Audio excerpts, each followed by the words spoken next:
જૂનાગઢ મહાનગરપાલિકાની ચૂંટણી લડશે આમ આદમી પાર્ટી। આમ આદમી પાર્ટીના નેતા રેશમા પટેલ સહિતના નેતાઓએ પત્રકાર પરિષદ યોજી અને એલાન કર્યું કે જૂનાગઢ મહાનગરપાલિકા તે ઉપરાંત પાટવા, માણાવદર, વંથલી, વિસાવદર, ચોરવાડ અને માંગરોળ નગરપાલિકાની ચૂંટણીમાં પાર્ટી ઉમેદવારો ઊભા રાખશે।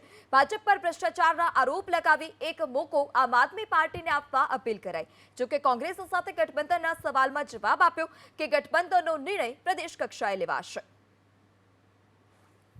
આમ આદમી પાર્ટી એ આમ જનતાની પાર્ટી છે। કાયમી માટે અન્ય જે 2022ની ચૂંટણી પછી પણ સતત ને સતત આમ આદમી પાર્ટીએ પ્રજાની વચ્ચે રહી અને પ્રજાના કામો કર્યા છે। ત્યારે પ્રજાને ચોક્કસપણે વિશ્વાસ છે કે આમ આદમી પાર્ટીના જે નિષ્ઠાવાન અને પ્રામાણિક જે ઉમેદવારો છે એ મેદાને ઉતરશે। ચોક્કસ એમને એ લોકો સફળ બનાવશે અને અમે જૂનાગઢ મહાનગર અને જૂનાગઢ જિલ્લાની અન્ય જે 6 નગરપાલિકાઓ છે, 6 નગરપાલિકાની અંદર તમામે તમામ હોર્ડની અંદર તમામ બેઠકો ઉપર ઉમેદવારો ઉતારી પેટા ચૂંટણીની અંદર પણ અમે ઉમેદવારો ઉતારી અને મેદાને ઉતરવાના છે। આજે સંતોની ભૂમિ જૂનાગઢ મહાનગરપાલિકામાં ઇલેક્શનના પડઘા વાગી ચૂક્યા છે। ત્યારે આમ આદમી પાર્ટી એટલે કે આમ આદમીની પાર્ટી એક સામાન્ય માણસોની પાર્ટી છે, જે હંમેશા રોટી, કપડા, મકાન અને સામાન્ય પરિસ્થિતિઓ જે જનતાને જોઈએ એના માટે લડતી આવી છે અને લડતી રહેશે।